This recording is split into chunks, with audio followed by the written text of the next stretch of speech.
नमस्कार, आप देख रहे हैं हिमाचल दर्पण लाइव टीवी।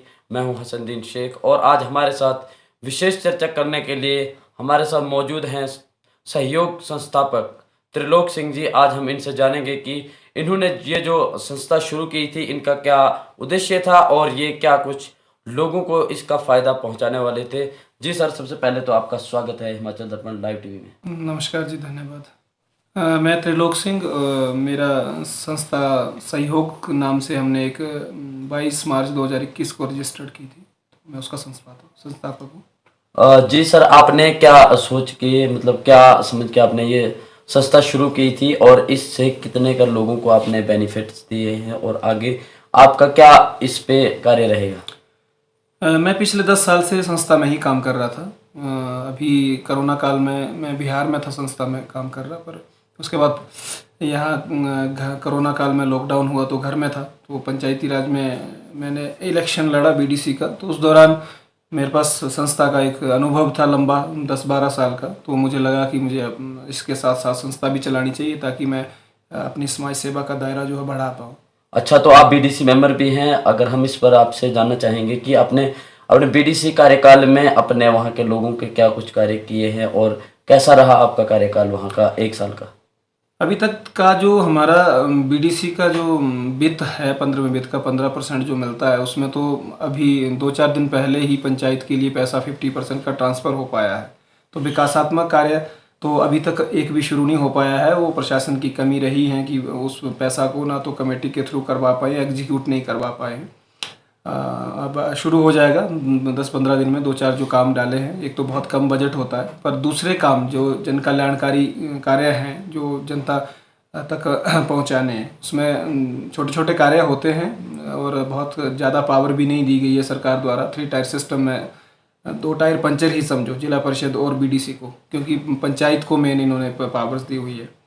तो उसमें मैंने जैसे सामाजिक सुरक्षा पेंशन हैं, किसी को फ्री गैस कनेक्शन है, किसी को सहारा योजना हेल्थ की सुविधा है, किसी को घर किसी का डैमेज हुआ बारिश के कारण, तो उस तरह के छोटे छोटे कार्य मैं कर पाया हूँ। या फिर शगुन योजना है जिसमें बीपीएल परिवार की महिलाओं या बच्चियों के लिए, बेटियों के लिए सरकार 31,000 रुपये देती है। या मुख्यमंत्री कन्यादान योजना जिसमें 51,000 मिलता है। तो अपनी दोनों पंचायतों में इस तरह के कुछ एक जो डिज़र्विंग फैमिलीज़ थी उसको आइडेंटिफाई करके मैंने उनके कि किसी को पैसे मिल गए हैं, किसी की अभी फाइल्स गई हैं, उनको भी पैसा मिल जाएगा। इस तरह की स्कीम मिल जाएगी। 12 से 15 जो है पेंशन, वृद्धा पेंशन या अपंग पेंशन लगी कर पाया हूँ। मनरेगा के सेल्फ से भी 1-2 विकासात्मक कार्य भी प्रधान ने जो हमें दिए हैं उस पर भी कार्य जारी है। तो सर, सहयोग संस्था से आज तक आपने लोगों को कितना एक प्रॉफिट दिया है और आगे सहयोग संस्था का क्या कुछ कदम रहेगा? इसके लिए फंडिंग वगैरह का क्या रोल रहता है सरकार या प्रशासन की, या हम बात करें राजनेताओं की? सहयोग संस्था भी क्योंकि नई नई संस्था है और धीरे धीरे मैं इसको आगे, पहले तो सर्टिफिकेशन की ज़रूरत होती है बहुत सारी। रजिस्ट्रेशन तो खैर मैंने मार्च 21 में कर ली थी, 22 मार्च 21 भी, जैसे कि आज इसका स्थापना दिवस है, 1 साल पूरा हुआ है। पर उसके बाद भी इनकम टैक्स की सर्टिफिकेशंस होती हैं। इसमें एटीजी का सर्टिफिकेशन करना पड़ता है, जिससे हम टैक्स पेयर जिससे कुछ टैक्स का पैसा भी संस्था के लिए डोनेट करवा सकते हैं। दूसरा है कि मेरे पास एक 12 का रजिस्ट्रेशन होना चाहिए, जिसमें मैं अगर संस्था में 5 लाख से ज़्यादा पैसा हो तो फिर इनकम टैक्स जो उसमें टैक्स नहीं काटता है। तो 12 की रजिस्ट्रेशन थी। तीसरा है कि अगर मुझे गवर्नमेंट प्रोजेक्ट में कुछ काम करना है, सरकारी प्रोजेक्ट लेना, तो उसमें नीति आयोग की रजिस्ट्रेशन होनी चाहिए। तो ये तीनों सर्टिफिकेशन करते 1-2 महीने, तो उस टाइम 3-4 महीने लग गए थे, डिले था, क्योंकि साइट भी, इनकम टैक्स की साइट भी प्रॉब्लम थी।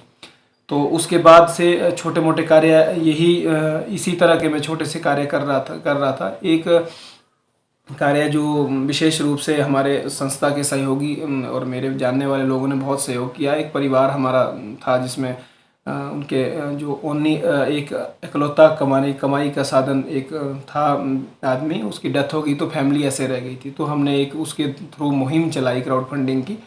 तो उस फैमिली को हमने कुछ थोड़ी बहुत मदद करवा पाए थे, जो असहाय परिवार रह गया था। और उसके अलावा ये सरकारी योजनाएं, क्योंकि मैं तो 2 ही पंचायत का बीडीसी हूँ, तो बहुत जगह से इस तरह की रिक्वेस्ट भी आती थी। तो ये वाला दूसरी अपनी दोनों पंचायतों के अलावा जो 4-5 पंचायतों में मैंने काम किया इस तरह की योजनाएं दिलाने के लिए, वो सहयोग के जरिए किया है। तो सर सहयोग संस्था का जब आपने शुरुआत की थी तो आपने क्या सोच के शुरुआत की थी कि सहयोग संस्था से आप क्या करने वाले थे, क्या होना होगा उससे? देखो, सहयोग संस्था में है, धीरे धीरे लोग जुड़ेंगे तो बहुत कुछ काम किया जा सकता है, क्योंकि प्रशासन भी अपने तरीके से काम कर रहा है, पर प्रशासन को भी हर एक बंदे को, आदमी को सेटिस्फाई करना, या हर एक जो लास्ट पायदान पर व्यक्ति खड़ा है उस तक योजनाएं पहुंचाना या उसके लिए सहयोग कर पाना, प्रशासन में भी थोड़ा दिक्कत रह जाती है कि नहीं पहुंच पाता है।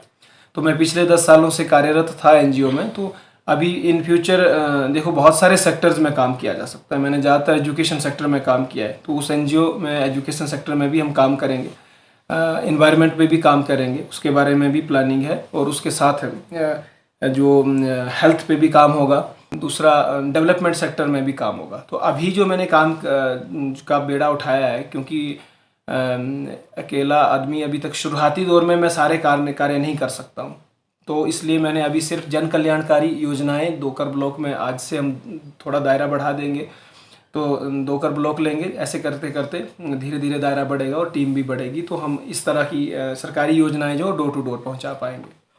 जी सर, जो आप संस्था चला रहे हैं इसमें पैसा कहाँ से आएगा, फंडिंग कहाँ से आई, आप स्वयं से करेंगे या आपके लिए फंडिंग या फाइनेंशियल, हम बात करें कि फाइनेंशियल आपके पास कोई है या आप खुद से इसमें फंडिंग कर रहे हैं? जी तो देखिए, तो एनजीओ में ऐसा होता है, मैंने आपसे पहले भी बोला कि एटीजी का जब सर्टिफिकेशन हो जाता है तो एनजीओ में फंडिंग के 3-4 तरीके होते हैं पैसा इकट्ठा करने के लिए।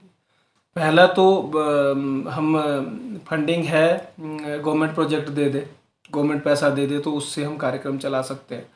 तो दूसरा तरीका होता है कि सीएसआर का बजट होता है, कॉरपोरेट सोशल रिस्पॉन्सिबिलिटी। जो हमारे कॉरपोरेट्स हैं बड़े बड़े, वो उनके पास 2-2.5% का बजट जो है टर्नओवर का, उसको उनको सोशल रिस्पॉन्सिबिलिटी में ही खर्च करना पड़ता है, तो उससे भी वो एनजीओज़ को पैसा देते हैं। तीसरा तरीका हमारे पास होता है कि जो टैक्स पेयर्स हैं, जो टैक्स देते हैं गवर्नमेंट को, तो वो टैक्स में अगर रिबेट चाहते हैं, तो अगर वो अपनी साल की पूरी जो टर्नओवर है उसकी, मान लो किसी की साल की इनकम है 30 लाख हो रही है, तो वो 30 लाख का 10% एनजीओ को अगर दे देता है तो 3 लाख बन गया। 3 लाख की अगर डोनेशन देता है तो वैसे उसको 50% का टैक्स में रिबेट मिलता है। मैक्सिमम वो 3 लाख की ही डोनेशन कर सकता है और उसको 50% की रिबेट मिलती है। मतलब उसका जो टैक्स लगना था, 9 लाख टैक्स लगना था, क्योंकि 30 लाख की जो इनकम है उसको 30% का लगेगा, टैक्स लगेगा, तो 9 लाख उसको टैक्स देना है। पर अगर वो मुझे 3 लाख की डोनेशन एनजीओ को देता है तो उसका जो 1.5 लाख है वो बच जाएगा। मतलब उसको 7.5 लाख ही टैक्स देना पड़ेगा, 1.5 लाख उसको रिबेट मिल जाएगा, इनकम टैक्स वापस कर देगा, क्योंकि उसने अपना जो 10% हो किसी एनजीओ को डेवलपमेंट सेक्टर के लिए खर्च करने के लिए दिया हुआ है। तो ये 3-4 सोर्सेज हैं जिससे, तो अभी जो हम उस गवर्नमेंट प्रोजेक्ट लेने के लिए एलिजिबल नहीं है, और दूसरा हम सरकारी भी फंडिंग में, हमारे सरकारी प्रोजेक्ट भी नहीं हो पा रहे हैं अभी। तो अभी जो हमारा सोर्स ऑफ इनकम है, या तो हमने कुछ क्राउड फंडिंग से आप जैसे दोस्तों से इकट्ठा कर ले रहे हैं काम करने के लिए, जहाँ पे ज़रूरत है, श्रमदान हम दे रहे हैं, समय हम अपना दे रहे हैं, पर जहाँ पे फाइनेंशियल ज़रूरत होती है तो कुछ जो जानने वाले लोग हैं उनसे क्राउड फंडिंग कर लेते हैं। दूसरा है कि हम कुछ अभी हमें टैक्स पेयर से भी पैसा मिलना शुरू हुआ है, तो वो अपना जो टैक्स में बचाने के लिए भी, और उनके भी फ़ायदा हो जाता है, और हमारा एनजीओ है तो सोशल सेक्टर में काम हो जाता है, तो टैक्स पेयर भी हमें पैसा दे रहा है। तो सर बहुत बहुत धन्यवाद आपका हमारे साथ ये जानकारी साझा करने के। गोल्ड या डायमंड की खरीदारी का सोच रहे हैं तो विजिट करें राजेंद्र ज्वेलर्स, जो आकर्षक उपहार के साथ देते हैं बेहतर सेवाएं। 916 हॉलमार्क्स गोल्ड और डायमंड ज्वेलरी बहुत ही कम बनाई की लागत के साथ। हमारे यहाँ आप खरीद सकते हैं शादी के आकर्षक डिजाइन से बनी ज्वेलरी। तो आइए और खरीदारी कीजिए और कीजिए अपनों को खुश। राजेंद्र ज्वेलर्स, नजदीकी शून्य मंदिर, सोलन, या कॉल करें 9816130423 9625682430।